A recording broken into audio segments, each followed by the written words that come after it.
En este vídeo haré un análisis de Bitcoin de hoy y un análisis de la última hora del mercado de las criptomonedas, tratando qué está ocurriendo con las altcoins y por qué están mostrando tanta debilidad respecto a Bitcoin.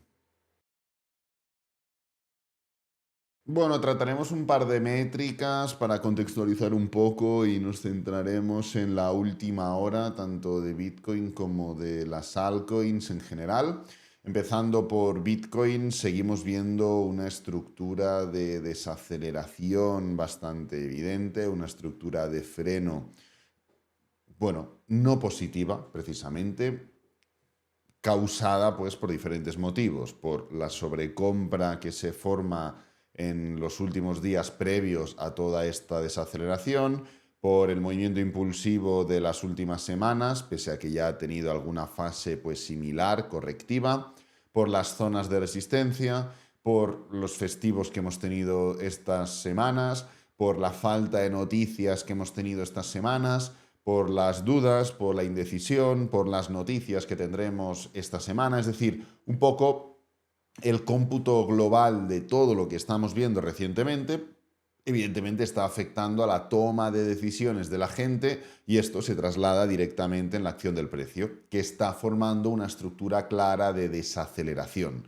Claro, podríamos decir, oye, después de esta super desaceleración en zonas de resistencia y movimiento de continuación, o después de esta super desaceleración aquí en medio del rango y movimiento de continuación, ¿por qué, independientemente de que se forme una super desaceleración aquí, no podríamos esperar una continuación?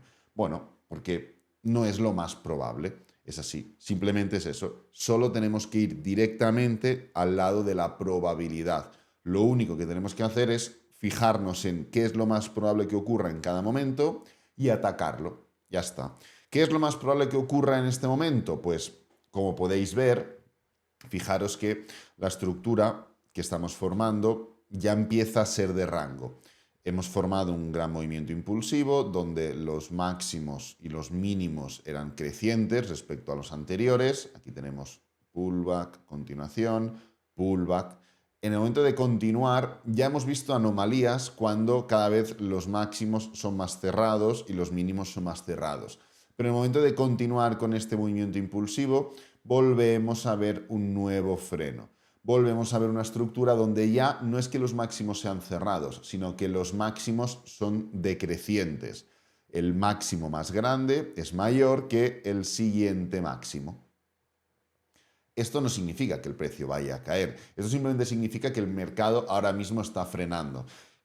¿De qué dependerá que se forme ese freno? Porque fijaros, aquí ocurrió más o menos lo mismo. El precio venía subiendo, forma un máximo, el precio cae, se levanta, no es capaz de hacer un máximo creciente respecto al anterior máximo, se vuelve a ir para abajo, va para arriba, vacila mucho durante mucho tiempo hasta que termina rompiendo. Si lo pusiéramos encima de lo que estamos viendo ahora, sería prácticamente lo mismo. Fijaros, hacemos así,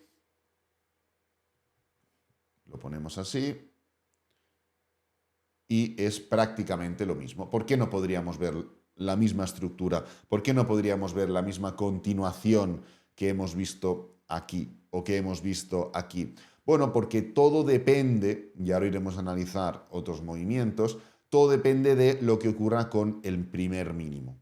Este mínimo de aquí es lo que va a determinar que se forme un cambio de estructura o no. Este mínimo de aquí determinará que esto, pues por ejemplo, entre en un gran rango y continuemos, o que más tarde o más temprano rompamos esta estructura y hagamos caso de la probabilidad posterior a esta desaceleración tan clara que estamos viendo en resistencias, sobrecompras, etcétera, etcétera. Y esto es lo que ha determinado en todos y cada uno de los casos que hemos visto en este mercado alcista si hemos entrado en un movimiento correctivo o no. Vamos a repasarlos muy rápidamente sin ánimo de entretenernos demasiado. Fijaros, el mercado forma una desaceleración, rompe el mínimo anterior y forma un movimiento bajista mayor. Rompe estos mínimos de aquí y forma un movimiento bajista mayor. Cuando rompe los mínimos de aquí, primeros a toda la desaceleración, forma movimiento bajista mayor. Cuando rompe los mínimos de aquí primeros a la desaceleración forma movimiento bajista mayor. Aquí está a punto de romper los mínimos, no confirma la ruptura, con lo cual no forma movimiento bajista mayor. Aquí no rompe los mínimos, con lo cual no forma movimiento bajista mayor. Aquí justamente rompe la diagonal y forma un movimiento bajista, pero en el momento de romper los mínimos no confirma la ruptura y no forma un movimiento bajista mayor. En todo este rango gigante, sí que es cierto que va coqueteando con la idea digo de romper esos mínimos, y pese a que en ciertas situaciones podemos ver pues que forma una ruptura un poquito más densa y demás, en realidad en ningún momento termina de confirmar la ruptura de los mínimos anteriores. ¿Por qué? Porque los primeros mínimos son estos de aquí. Bueno, aquí no hay una confirmación, pero claro, luego te vas a que los mínimos son estos de aquí. No hay una confirmación. Luego te vas a que los mínimos son estos de aquí. No hay una confirmación. Luego te vas a que los mínimos son estos de aquí. Ni llega. Los mínimos son estos de aquí y luego ya cambiamos. Y finalmente, en la estructura que nos precede, en el momento en el cual rompemos los mínimos anteriores, es cuando se inicia un movimiento mayor. Bueno, pues la probabilidad, cuando tú unes varios factores, al final esto es como ir sumando puntos, ¿no? Pues si compras un boleto tienes un punto, si compras 5 tienes 5 puntos.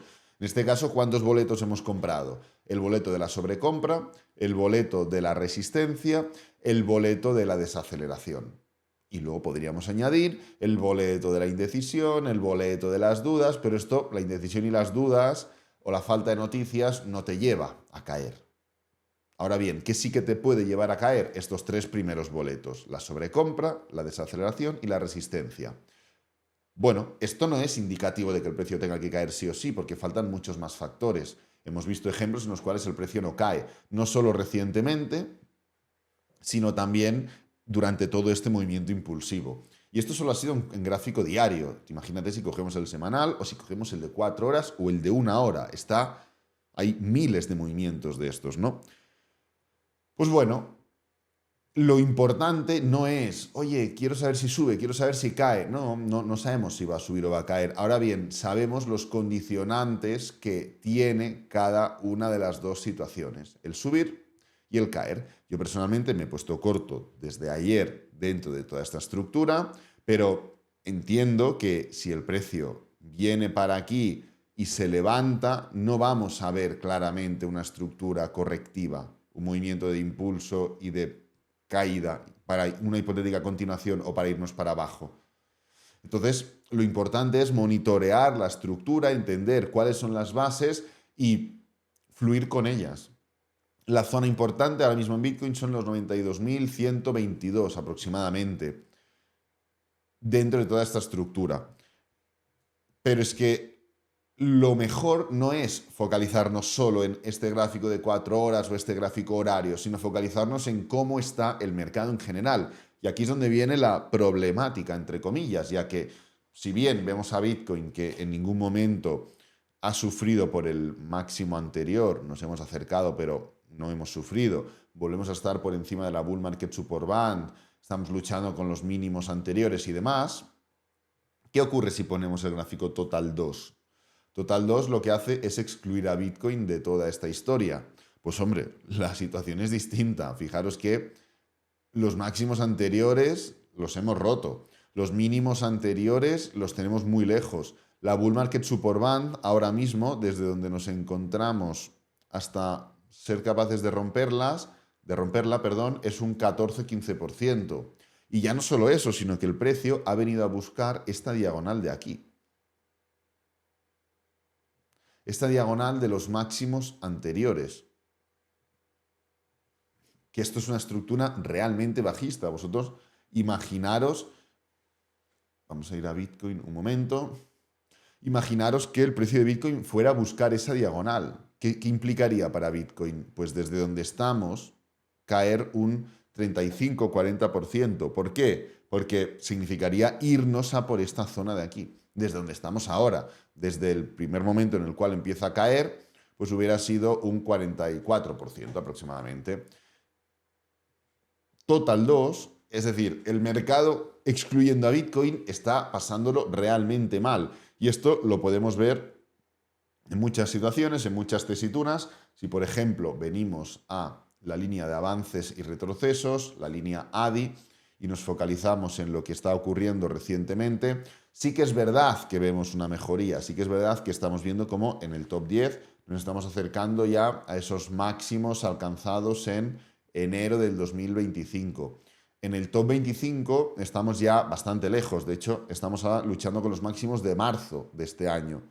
Y en el top 100 estamos mucho más lejos aún y con una dificultad un poquito mayor respecto a esos máximos.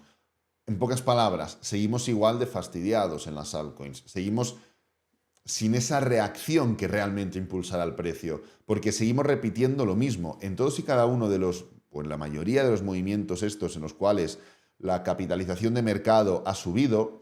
Fijaros que las altcoins también han formado ese peak, ese movimiento, en mayor o en menor medida. Aquí tenemos pues un movimiento bastante débil de las altcoins, esto es el top 100, fijaros en la línea naranja, dentro de toda esta estructura alcista de la capitalización total del mercado. Bien, y por ejemplo aquí tenemos un movimiento mucho más impulsivo de las altcoins que parecía que podía ayudar a algo dentro de un movimiento impulsivo de la capitalización de mercado, pero todo ha terminado mal, todo ha terminado cayendo. Cierto es, estamos empezando a ver alguna reacción. ¿Cuál es esa reacción? Pues bueno, la capitalización ha formado un mínimo decreciente más, pero las altcoins no lo han formado. Vale, perfecto. Esto es algo que ya hemos ido tratando estas últimas 2-3 semanas. El empezar a hablar de cambios, de cosas que se están cociendo, de desaceleraciones, de niveles de sobreventa tan gigantes que podemos esperar ciertas estructuras como las que estamos viendo, de mejoría. No de cambio radical, sino de mejoría. Pero de momento seguimos con esa debilidad importante. No ha habido ningún cambio. Total 2 sigue pasándolo mal. Total 2 menos UST entre Bitcoin sigue pasándolo mal. Fijaros. Esto es comparar Total 2, restarle el UST a Total 2 y compararlo contra Bitcoin. Es que seguimos cayendo. A corto, medio y largo plazo. En todas y cada una de las temporalidades seguimos cayendo. Gráfico de 4 horas. Estamos empezando un poco a aplanar, Pero la dirección es claramente bajista. En 4 horas, en diario, en semanal y en mensual. No todos son malas noticias. Esta métrica de aquí es Stablecoin Supply Ratio. Es un oscilador que de alguna forma equivale a la capitalización de mercado de Bitcoin dividida entre la capitalización del mercado de las monedas estables. Esto es lo que te da la línea de color. A ver, un momento. Esta línea de color naranja es lo que te da. En el momento en el cual nos encontramos por la zona de 10, por ejemplo, significa que las monedas estables pueden comprar potencialmente el 10% de la oferta de Bitcoin. Cuando este oscilador es bajo o está cayendo, que es lo que está ocurriendo ahora, significa que el poder adquisitivo de Bitcoin cada vez es mayor. Simplemente porque las monedas estables pueden comprar una porción relativamente mayor de Bitcoin. Hasta aquí bien. Entonces, ¿qué nos está mostrando? Pues nos muestra un potencial movimiento creciente para impulsar el precio de Bitcoin al alza, porque cada vez hay más poder en este sentido. Y al revés, pues cuando el oscilador está alto o está incrementando, simplemente significa que las monedas estables tienen un poder adquisitivo menor, porque pueden comprar una porción relativamente menor que de Bitcoin, simplemente. Bueno, ¿el tema cuál es? Estamos en la primera instancia, estamos cayendo. Recientemente estamos subiendo, sí, pero estamos cayendo en términos generales. Si nos focalizamos solo en el oscilador, podemos meter el precio de Bitcoin, podemos meter la capitalización de mercado de las monedas estables y la capitalización de mercado de Bitcoin, da igual. Bueno, vamos a poner, sí, el precio de Bitcoin.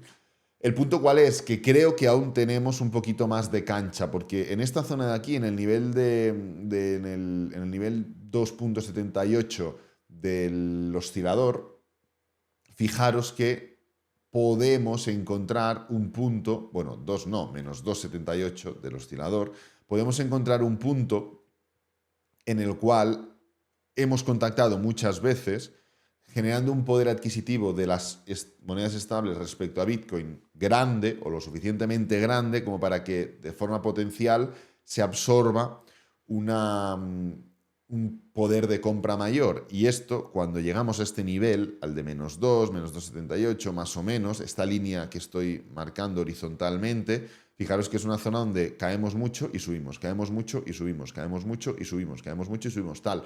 Bueno, y en todas estas subidas se han formado movimientos impulsivos en el gráfico de Bitcoin. Claro, si estamos en una tendencia bajista, el movimiento impulsivo, ¿qué es? Pues un pullback.